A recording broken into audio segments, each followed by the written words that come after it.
আসসালামু আলাইকুম, কেমন আছেন সবাই? আশা করছি ভালো আছেন। আলহামদুলিল্লাহ, আল্লাহর রহমতে আমিও ভালো আছি। তো আজকে আমার কোয়েল পাখির বাচ্চার বয়স হলো 44 দিন, 1 মাস 14 দিন। তো ওরা এই যে আমার বাড়ির মুরব্বী, আমার ভাতিজা ফারহান, এই যে দেখেন, ও বলেছে ওর হাতে এই কোয়েল পাখিটা দেওয়ার জন্য। আমি দিইনি, ও হাতে নিয়ে কি করে ওকে চাপা দিয়ে দেয়, সেজন্য আমি দেইনি। ভয় পায় যখন ওরা উড়াল দেয় ধরার সময়।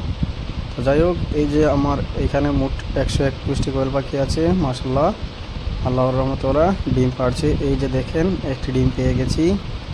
হ্যাঁ, এইখানেও আর একটি ছিল, কোথায় দেখেছি, তাহলে দেখা যাক কটা মিলে। আমি আপনাদেরকে দেখেছি, এই যে সামনে দেখতে পাচ্ছেন, আমি হাতে নিয়ে দেখাবো। তো এখানে মোট 121টি কোয়েল পাখি আছে, তার মধ্যে কতটি মেল এবং কতটি ফিমেল সেটা আমি ভালোভাবে জানি না, তবে ওরা ডিম পাড়ছে আল্লাহর রহমতে। আপনারা দেখবেন আস্তে আস্তে ওরা ডিমের সংখ্যাটা বাড়ছে। আমি কালকে 12টা ডিম পেয়েছি এবং ওইগুলা কালেক্ট করেছি বাজার থেকে এসে। আমি যখন ওদের খামারে ঢুকি তখন দেখি আরও 60টির মতো ডিম, 3টে না 4টে পেয়েছি। হ্যাঁ, 4টে পেয়েছি। এই যে দেখেন কত সুন্দর, আল্লাহর অশেষ রহমত। এই ছোট্ট ছোট্ট পাখিগুলার ডিম পাড়া শুরু করে দিয়েছে।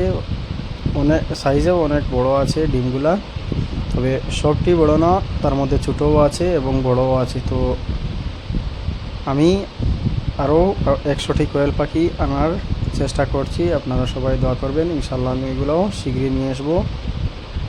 এবং আমি ওদের ডিম কালেক্ট করেছি, যেগুলো আমি আপনাদেরকে দেখাচ্ছি। এই যে দেখেন, মাশাল্লাহ, এত সুন্দর দেখতে, ডিমগুলার সাইজও বড়।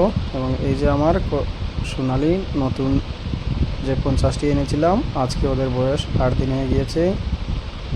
তো ওইগুলোও সুস্থ আছে। তো আপনারা সবাই আমার জন্য দোয়া করবেন, আমি আরও বড় করে যাতে করতে পারি, এই ফার্মটা বড় করার চেষ্টা করবো ইনশাল্লাহ। আপনারা সবাই আমার জন্য দোয়া করবেন। আর আমি ভিডিওটা লম্বা না করে এখানে শেষ করছি। আসসালামু আলাইকুম রহমতুল্লাহি ওয়া বারাকাতুহু।